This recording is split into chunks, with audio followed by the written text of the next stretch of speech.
Segundo Crônicas, capítulo 31. E acabando tudo isso, todos os israelitas que ali se achavam saíram às cidades de Judá e quebraram as estátuas, cortaram os bosques e derribaram os altos e altares por todo o Judá e Benjamim, como também em Efraim e Manassés, até que tudo destruíram. Então tornaram todos os filhos de Israel, cada um para a sua possessão, para as cidades deles. Ezequias regula as turmas dos sacerdotes e levitas. E estabeleceu Ezequias as turmas dos sacerdotes e levitas, segundo as suas turmas, a cada um segundo o seu ministério. Aos sacerdotes e levitas para o holocausto e para as ofertas pacíficas, para ministrarem e louvarem e cantarem às portas dos arraiais do Senhor. Também estabeleceu a parte da fazenda do rei para os holocaustos, e para os holocaustos da manhã e da tarde, e para os holocaustos dos sábados, e das festas da lua nova, e das solenidades, como está escrito na lei do Senhor. E ordenou ao povo, moradores de Jerusalém, que desse a parte dos sacerdotes e levitas, para que se pudessem dedicar à lei do Senhor.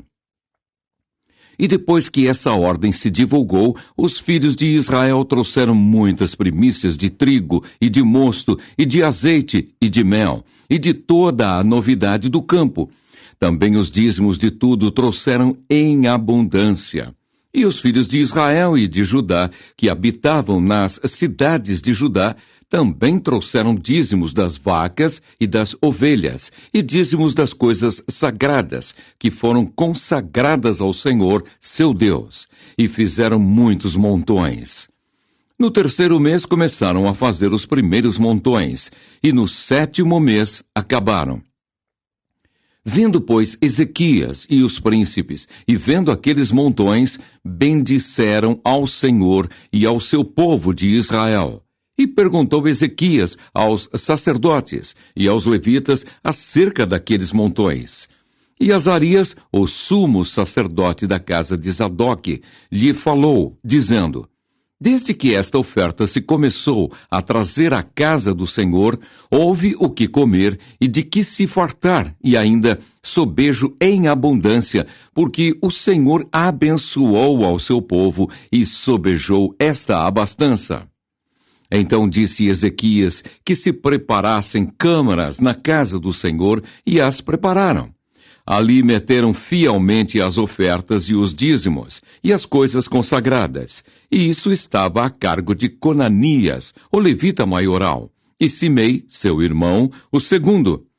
Jeiel e Azarias e Naate e Azael e Jerimote e Josabade e Eliel e Ismaquias e Maate e Benaia eram superintendentes sob a direção de Conanias e Simei, seu irmão, por mandado do rei Ezequias e de Azarias, maioral da casa de Deus.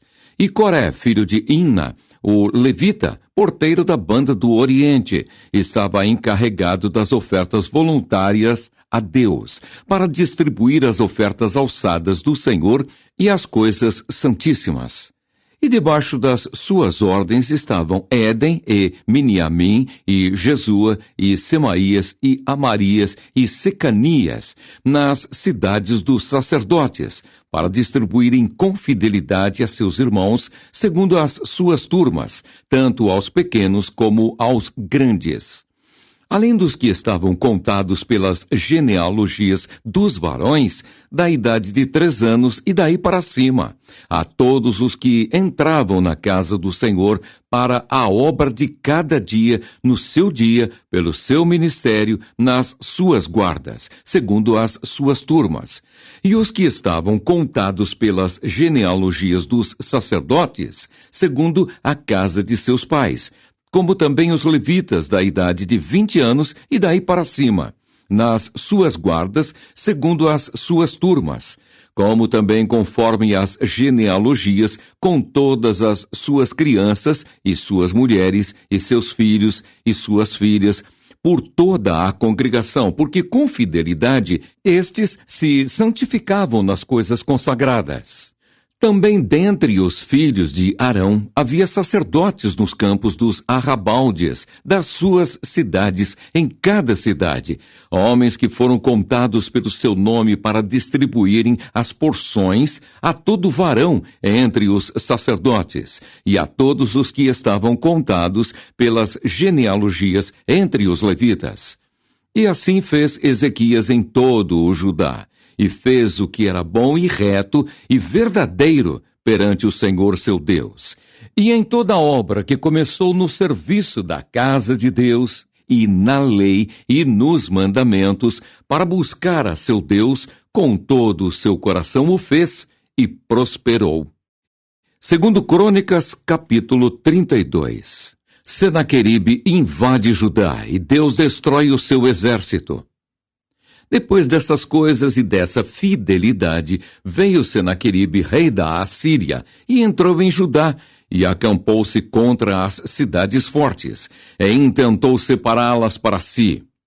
Vendo, pois, Ezequias que Senaqueribe vinha, e que o seu rosto era de guerra contra Jerusalém, teve conselho com os seus príncipes e os seus varões, para que se tapassem as fontes das águas que havia fora da cidade, e eles o ajudaram. Assim muito povo se ajuntou e tapou todas as fontes, como também o ribeiro que se estendia pelo meio da terra, e disseram: por que viriam os reis da Assíria e achariam tantas águas? E ele se fortificou e edificou todo o muro quebrado até as torres, e levantou o outro muro para fora e fortificou a Milo, na cidade de Davi, e fez armas e escudos em abundância. E pôs oficiais de guerra sobre o povo e ajuntou-os a si na praça da porta da cidade, e falou-lhes ao coração, dizendo: esforçai-vos e tende bom ânimo, não temais, nem vos espanteis por causa do rei da Assíria, nem por causa de toda a multidão que está com ele, porque há um maior conosco do que com ele. Com ele está o braço de carne, mas conosco o Senhor, nosso Deus, para nos ajudar e para guerrear nossas guerras. E o povo descansou nas palavras de Ezequias, rei de Judá. Depois disso, Senaqueribe, rei da Assíria, enviou os seus servos a Jerusalém. Ele, porém, estava diante de Laquis, com todo o seu domínio. A Ezequias, rei de Judá, e a todo o Judá que estava em Jerusalém, dizendo: assim diz Senaqueribe, rei da Assíria: em que confiais vós, que vos ficais na fortaleza em Jerusalém? Porventura não vos incita Ezequias para morrerdes a fome e a sede, dizendo: o Senhor nosso Deus nos livrará das mãos do rei da Assíria? Não é Ezequias o mesmo que tirou os seus altos e os seus altares e falou a Judá e a Jerusalém, dizendo: diante do único altar vos prostrareis e sobre ele queimareis incenso? Não sabeis vós o que eu e meus pais fizemos a todos os povos das terras? Porventura puderam, de qualquer maneira, os deuses das nações daquelas terras livrar a sua terra das minhas mãos? Qual é de todos os deuses daquelas nações que meus pais destruíram, que pôde livrar o seu povo das minhas mãos, para que vosso Deus vos possa livrar das minhas mãos? Agora, pois, não vos engane, Ezequias, nem vos incite assim, nem lhe deis crédito, porque nenhum Deus de nação alguma, nem de reino algum, pode livrar o seu povo das minhas mãos, nem das mãos de meus pais, quanto menos vos poderá livrar o vosso Deus das minhas mãos. Também seus servos falaram ainda mais contra o Senhor Deus e contra Ezequias, o seu servo. Escreveu também cartas para blasfemar do Senhor Deus de Israel e para falar contra ele, dizendo: assim como os deuses das nações das terras não livraram o seu povo das minhas mãos, assim também o Deus de Ezequias não livrará o seu povo das minhas mãos. E clamaram em alta voz em judaico contra o povo de Jerusalém, que estava em cima do muro, para os atemorizarem e os perturbarem, para tomarem a cidade. E falaram do Deus de Jerusalém como dos deuses dos povos da terra, obras das mãos dos homens. Porém, o rei Ezequias e o profeta Isaías, filho de Amós, oraram por causa disso e clamaram ao céu. Então o Senhor enviou um anjo que destruiu todos os varões valentes e os príncipes e os chefes no arraial do rei da Assíria, e este tornou com vergonha de rosto a sua terra. E entrando na casa de seu Deus, os mesmos que descenderam dele o mataram ali à espada. Assim livrou o Senhor a Ezequias e aos moradores de Jerusalém das mãos de Senaqueribe, rei da Assíria, e das mãos de todos, e de todos os lados os guiou. E muitos traziam presentes a Jerusalém ao Senhor e coisas preciosíssimas a Ezequias, rei de Judá, de modo que, depois disso, foi exaltado perante os olhos de todas as nações. Doença e morte de Ezequias. Naqueles dias, Ezequias adoeceu de morte e orou ao Senhor, o qual lhe falou e lhe deu um sinal. Mas não correspondeu Ezequias ao benefício que se lhe fez, porque o seu coração se exaltou, pelo que veio grande indignação sobre ele e sobre Judá e Jerusalém. Ezequias, porém, se humilhou pela soberba do seu coração, ele e os habitantes de Jerusalém, e a grande indignação do Senhor não veio sobre eles nos dias de Ezequias. E teve Ezequias riquezas e glória em grande abundância. E fizeram-se tesouros de prata e de ouro, e de pedras preciosas, e de especiarias, e de escudos, e de tudo o que se podia desejar. Também armazéns para a colheita do trigo e do mosto e do azeite, e estrebarias para toda casta de animais, e currais para os rebanhos. Edificou também cidades e possuiu ovelhas e vacas em abundância, porque Deus lhe tinha dado muitíssima fazenda. Também o mesmo Ezequias tapou o manancial superior das águas de Giom e as fez correr por baixo para o ocidente da cidade de Davi, porque Ezequias prosperou em toda a sua obra. Contudo, no negócio dos embaixadores dos príncipes da Babilônia, que foram enviados a ele, a perguntarem acerca do prodígio que se fez naquela terra, Deus o desamparou para tentá-lo, para saber tudo o que havia no seu coração. Quanto ao resto dos atos de Ezequias e as suas beneficências, eis que estão escritos na visão do profeta Isaías, filho de Amós, e no livro da história dos reis de Judá e de Israel. E dormiu Ezequias com seus pais, e o sepultaram no mais alto dos sepulcros dos filhos de Davi. E todo o Judá e os habitantes de Jerusalém lhe fizeram honras na sua morte. E Manassés, seu filho, reinou em seu lugar. Segundo Crônicas, capítulo 33. A idolatria de Manassés.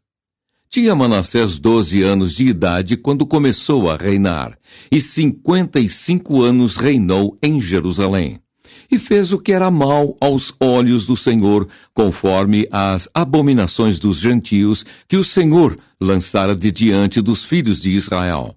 Porque tornou a edificar os altos que Ezequias, seu pai, tinha derribado, e levantou altares a Baalins, e fez bosques, e prostrou-se diante de todo o exército dos céus, e o serviu.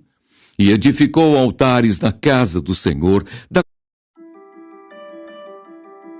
qual o Senhor tinha dito: em Jerusalém estará o meu nome eternamente. Edificou altares a todo o exército dos céus, em ambos os pátios da casa do Senhor. Fez ele também passar os seus filhos pelo fogo no vale do filho de Inom, e usou de adivinhações, e de agouros, e de feitiçarias, e consultou adivinhos e encantadores, e fez muitíssimo mal aos olhos do Senhor para o provocar a ira. Também pôs uma imagem esculpida, o ídolo que tinha feito na casa de Deus, da qual Deus tinha dito a Davi e a Salomão, seu filho: Nesta casa em Jerusalém, que escolhi dentre todas as tribos de Israel, porei eu o meu nome para sempre. E nunca mais removerei o pé de Israel da terra que destinei a vossos pais, contanto que tenham cuidado de fazer tudo o que eu lhes ordenei conforme toda a lei e estatutos e juízos dados pelas mãos de Moisés. E Manassés tanto fez errar a Judá e aos moradores de Jerusalém, que fizeram pior do que as nações que o Senhor tinha destruído de diante dos filhos de Israel. E falou o Senhor a Manassés e ao seu povo, porém não deram ouvidos. O cativeiro de Manassés, sua oração e morte. Pelo que o Senhor trouxe sobre eles os príncipes do exército do rei da Assíria, os quais prenderam Manassés entre os espinhais, e o amarraram com cadeias, e o levaram à Babilônia. E ele, angustiado, orou deveras ao Senhor seu Deus, e humilhou-se muito perante o Deus de seus pais, e lhe fez oração. E Deus se aplacou para com ele, e ouviu a sua súplica, e o tornou a trazer a Jerusalém ao seu reino. Então reconheceu Manassés que o Senhor é Deus. E depois disso, edificou o muro de fora da cidade de Davi, ao ocidente de Gion, no vale, e à entrada da porta do peixe, e a roda até Ofel, e o levantou muito alto. Também pôs oficiais valentes em todas as cidades fortes de Judá. E tirou da casa do Senhor os deuses estranhos e o ídolo, como também todos os altares que tinha edificado no monte da casa do Senhor e em Jerusalém, e os lançou fora da cidade. E reparou o altar do Senhor, e ofereceu sobre ele ofertas pacíficas e de louvor, e mandou a Judá que servisse ao Senhor, Deus de Israel. Mas ainda o povo sacrificava nos altos, mas somente ao Senhor, seu Deus. O resto, pois, dos atos de Manassés, e a sua oração ao seu Deus, e as palavras dos videntes que lhe falaram em nome do Senhor, Deus de Israel, eis que estão no livro da história dos reis de Israel. E a sua oração, como Deus se aplacou para com ele, e todo o seu pecado, e a sua transgressão, e os lugares onde edificou altos, e pôs bosques, e imagens de escultura, antes que se humilhasse, eis que está tudo escrito nos livros dos videntes. E dormiu Manassés com seus pais, e os sepultaram em sua casa. Amon, seu filho, reinou em seu lugar. O reinado de Amon e a sua impiedade. Era Amon da idade de 22 anos, quando começou a reinar, e 2 anos reinou em Jerusalém. E fez o que era mal aos olhos do Senhor, como havia feito Manassés, seu pai, porque Amon sacrificou a todas as imagens de escultura que Manassés, seu pai, tinha feito, e as serviu. Mas não se humilhou perante o Senhor, como Manassés, seu pai, se humilhara. Antes multiplicou Amon os seus delitos, e conspiraram contra ele os seus servos, e o mataram em sua casa. Porém o povo da terra feriu todos quantos conspiraram contra o rei Amon, e o povo da terra fez reinar em seu lugar a Josias, seu filho. Segundo Crônicas, capítulo 34. Josias